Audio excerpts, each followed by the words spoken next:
Hi everyone, welcome back to our channel. അങ്ങനെ finally എൻ്റെ അരങ്ങേറ്റം ഡേ എത്തി.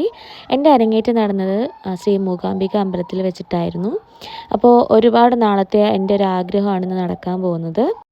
I don't believe in the concept of next life. അതുകൊണ്ട് തന്നെ എനിക്കെന്തെങ്കിലും ആഗ്രഹം ഉണ്ടെങ്കിൽ, എന്നെക്കൊണ്ട് പറ്റുന്നതാണെങ്കിൽ അത് എങ്ങനെയെങ്കിലും അച്ചീവ് ചെയ്യാൻ ഞാൻ നോക്കാറുണ്ട്.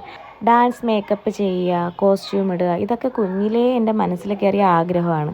പക്ഷേ അന്നൊന്നും ഇത് പിന്നീട് നടക്കുമെന്ന് ഞാൻ ചിന്തിച്ചിട്ടില്ല. ഇന്ന് ഈ ഒരു വേഷമിട്ട് ഞാൻ നിൽക്കുമ്പോൾ ഞാൻ അനുഭവിക്കുന്ന ഒരു ഹാപ്പിനെസ്സും സാറ്റിസ്ഫാക്ഷനും അത് പറഞ്ഞറിയിക്കാൻ പറ്റാത്തതാണ്. എൻ്റെ ലൈഫിൽ മറക്കാനാവാത്ത മറ്റൊരു മൊമെൻ്റാണ് ഇതാ ഈ ഒരു മൊമെൻറ്റ്.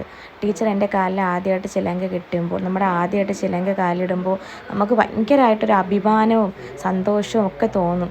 എൻ്റെ വീട്ടുകാർ കൂടെ ഇല്ല എന്നുള്ളൊരു വിഷമം എനിക്കുണ്ട്. കാരണം ഞാൻ ഫസ്റ്റ് ചിലങ്ക കെട്ടി കളിക്കുമ്പോൾ അവരും കൂടെ വേണമെന്ന് ഞാൻ ആഗ്രഹിച്ചു. അത്യാവശ്യം ഓഡിയൻസൊക്കെ സ്റ്റേജിലുണ്ടായിരുന്നു. പക്ഷേ എനിക്കിന്ന് ഒരു ടെൻഷനും തോന്നിയില്ല.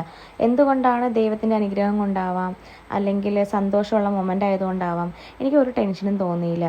ഇങ്ങനെ ഒരു അവസരം തന്നതിന് ഞങ്ങൾ ടീച്ചറിനോട് എത്ര നന്ദി പറഞ്ഞാലും മതിയാവില്ല. എനിക്ക് പറയാനുള്ളത്, ഏജ് ഒരിക്കലും നമ്മളൊരു ബാരിയറായിട്ട് കാണരുത്. നമുക്കൊരു നാണക്കേടും തോന്നരുത്. കാരണം നമ്മുടെ ഉള്ളിലൊരു സ്പാർക്ക് ഉണ്ടെങ്കിൽ, നമ്മുടെ ഉള്ളിലൊരു പാഷൻ ഉണ്ടെങ്കിൽ നമ്മളത് അച്ചീവ് ചെയ്യുക. ബാക്കിയുള്ള കാര്യങ്ങളെല്ലാം സെക്കൻഡറി ആയിട്ട് കൺസിഡർ ചെയ്യുക. ഈ ഒരു അവസരത്തിൽ എനിക്ക് നന്ദി പറയാനുള്ളത് ഞങ്ങളുടെ ടീച്ചറിൻ്റെ കൂടെയാണ്. കാരണം ടീച്ചർ ഉണ്ടായതുകൊണ്ട് മാത്രമാണ് ഇങ്ങനൊരു അവസരം ഞങ്ങൾക്ക് കിട്ടിയത്. അതിനോട്ട് ടീച്ചറിനോട് ഒത്തിരി നന്ദിയുണ്ട്. പിന്നെ ദൈവത്തോട് ഒരുപാട് നന്ദി പറയുന്നു.